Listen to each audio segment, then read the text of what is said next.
Enlighten Tap. नमस्कार दोस्तों, इलाइटन tab में आपका स्वागत है।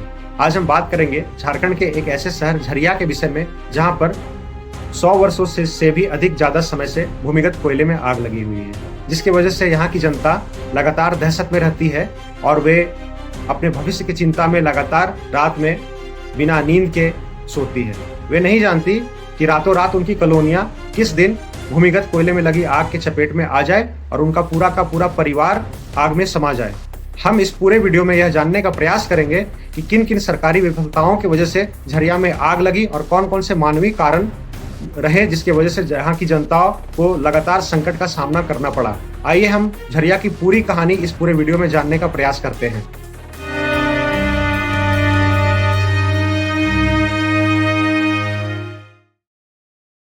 भारत के झारखंड राज्य में स्थित झरिया एक ऐसा भूखंड है जहां धरती के गर्भ में छिपे अकूत कोयला भंडारों ने कभी इस क्षेत्र को ऊर्जा राजधानी का दर्जा दिलाया था, परंतु समय के साथ यह वरदान एक अभिशाप में बदल गया।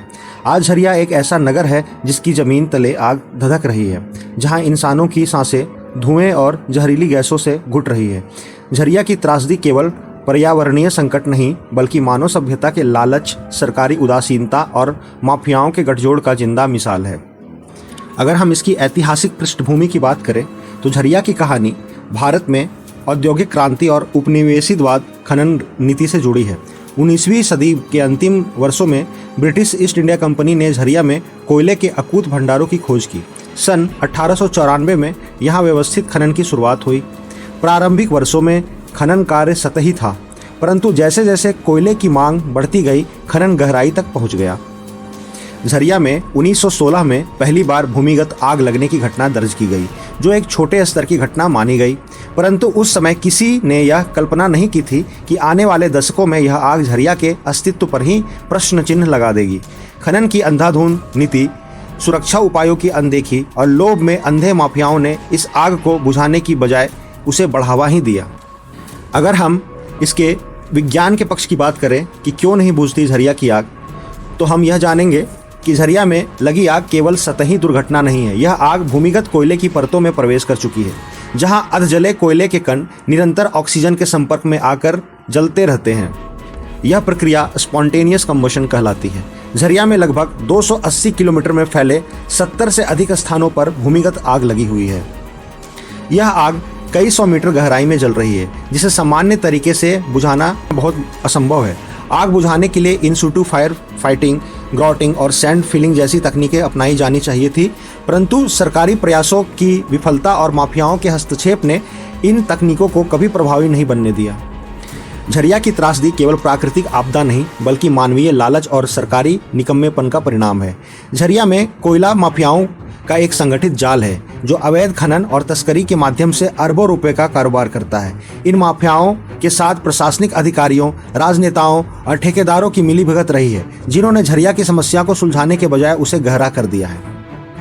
Bharat coking coal limited BCCL, जो झरिया क्षेत्र में खनन और फायर कंट्रोल की जिम्मेदारी संभालती है, बार बार अपने प्रयासों में विफल रही। 1990 में वर्ल्ड बैंक की सहायता से झरिया फायर कंट्रोल प्रोजेक्ट शुरू किया गया था, जिसमें आग बुझाने और लोगों के पुनर्वास की योजना थी, परंतु इस परियोजना का अधिकांश बजट भ्रष्टाचार की भेंट चढ़ गया। आइए हम जानते हैं झरिया में जीवन कैसा है। अग्निकुंड में सांस लेते हैं यहाँ के लोग। झरिया के लोग एक ऐसी त्रासदी में जी रहे हैं जहाँ हर दिन उनकी जान पर संकट मंडराता है। उनकी दिनचर्या जमीन के धंसने, जहरीले गैसों के रिसाव और स्वास्थ्य समस्याओं से घिरी हुई है। झरिया में रोजाना जमीन धंसने की घटनाएं होती है। घरों, सड़कों और खेतों के नीचे से कोयला जलने के कारण भूमि खोखली हो चुकी है। कई बार पूरी की पूरी कॉलोनियां रातों रात जमीन में समा जाती है। इतनी भयावह स्थिति है कि लोग जब रात में सोते हैं अपने घरों में, तो वह यह सोच के सोते हैं या तो वो सुबह उठेंगे या उनका पूरा घर जमीन के नीचे आग में चला जाएगा।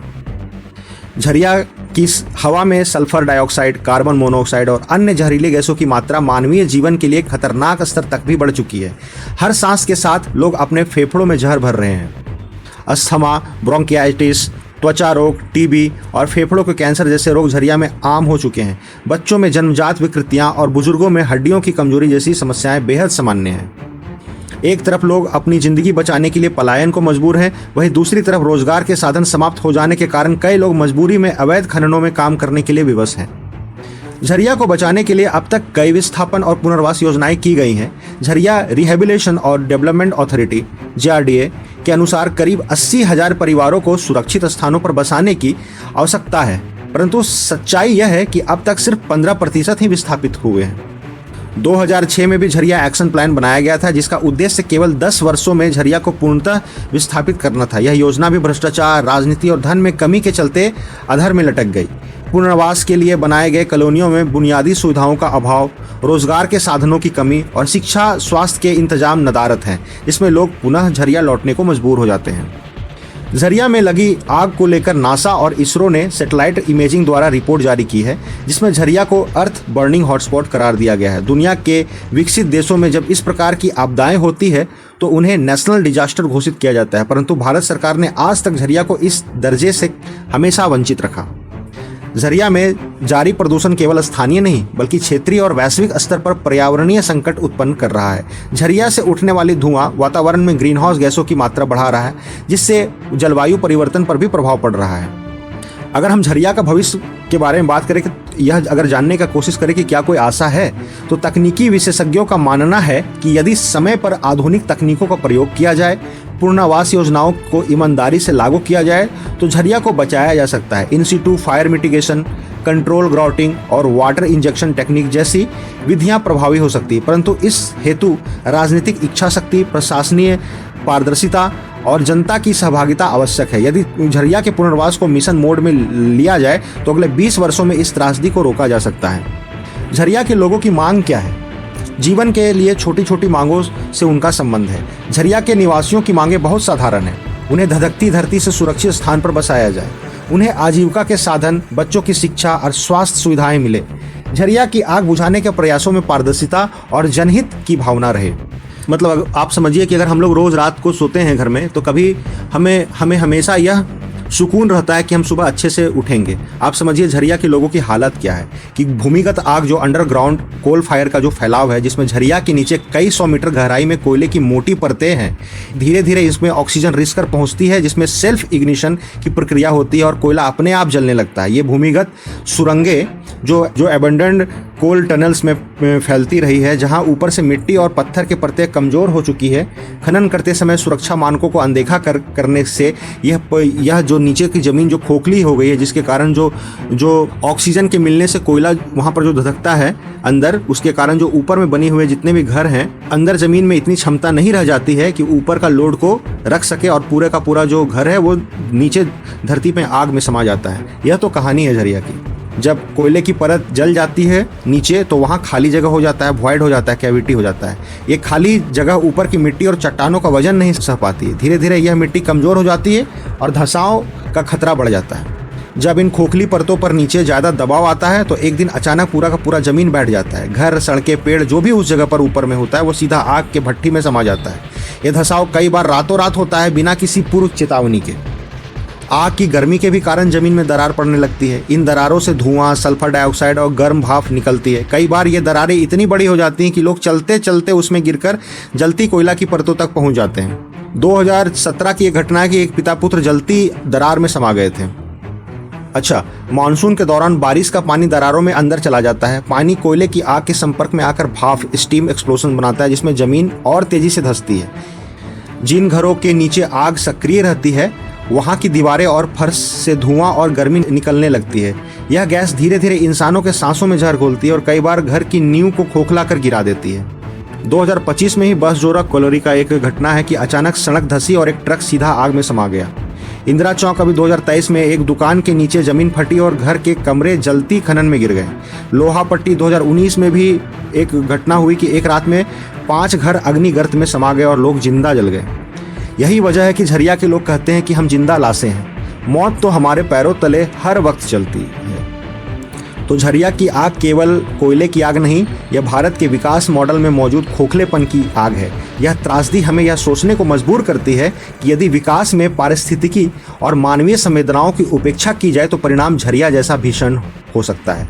झरिया भारत के नीति निर्माताओं, समाज और प्रत्येक नागरिक के लिए एक चेतावनी है कि अगर समय रहते समाधान नहीं निकाला गया तो यह आग धीरे धीरे पूरे देश के पर्यावरण और मानवता को लील जाएगा। झरिया को बचाना केवल वहाँ के निवासियों की जिम्मेदारी नहीं बल्कि पूरे देश की जिम्मेदारी बनती है। झरिया के लिए सरकार को क्या करना चाहिए, इस बात पर हम थोड़ा सा ये बात करेंगे।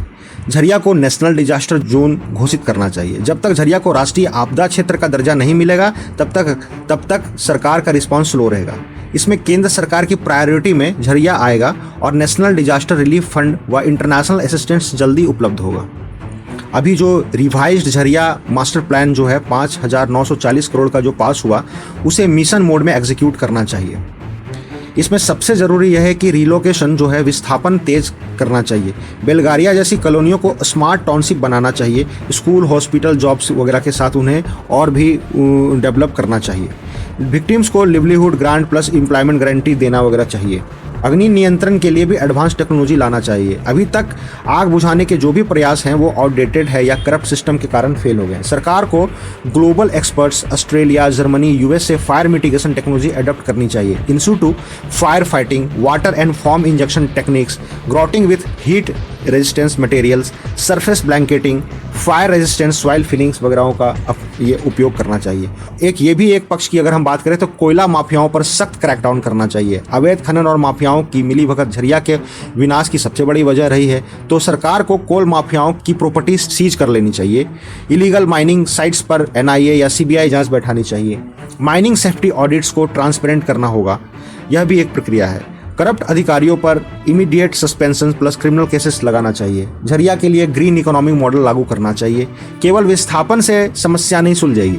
सरकार को झरिया में रहने वालों के लिए न्यू जॉब्स लाने होंगे, जैसे ग्रीन एनर्जी प्रोडक्ट्स में जो सोलर पार्क्स है वो सब लाकर उन्हें जॉब देना होगा। स्किल डेवलपमेंट सेंटर्स खोलना होगा। Local small industries, handloom, agro based jobs वगैरह देना होगा, जहाँ पर विस्थापित करके उन लोगों को ले जाएंगे वगैरह। झरिया में रेस्पिरेटरी डिजीज जैसे टीबी, कैंसर के जो केसेस जो बहुत हैं, तो सरकार को सुपर स्पेशलिटी हॉस्पिटल वहाँ पर तुरंत शुरू करना चाहिए। मोबाइल हेल्थ वैन्स और फ्री हेल्थ कैंप्स हर कॉलोनी में लगातार चलाने चाहिए। सभी प्रभावितों का हेल्थ इंश्योरेंस, आयुष्मान जो है टॉपअप कवर वो देना चाहिए। झरिया के बच्चों के लिए एजुकेशन प्रोटेक्शन प्लान बनाना चाहिए। झरिया में हजारों बच्चे खदानों में मजदूरी कर रहे हैं, तो सरकार को सभी बच्चों को रेसिडेंशियल स्कूल्स में एडमिशन देना चाहिए। चाइल्ड लेबर के खिलाफ जीरो टॉलरेंस पॉलिसी अपनानी चाहिए। अफेक्टेड फैमिलीज़ को एजुकेशन स्टाइपेंड देना चाहिए ताकि वे बच्चों को मजदूरी पर ना भेजें। लोकल कम्युनिटी का पार्टिसिपेशन, सहभागिता होनी चाहिए। सरकार को टॉप डाउन अप्रोच छोड़कर लोकल रेसिडेंट्स, एनजीओ, इन्वायरमेंटलिस्ट के साथ मिलकर काम करना होगा। डिसीजन मेकिंग में भी झरिया के लोगों का वॉइस लाना होगा। Community fire safety task force जैसे बनाकर जनता को आग बुझाने और व्यवस्था में प्रशिक्षित किया जा सकता है, तो ये भी उसको करना होगा।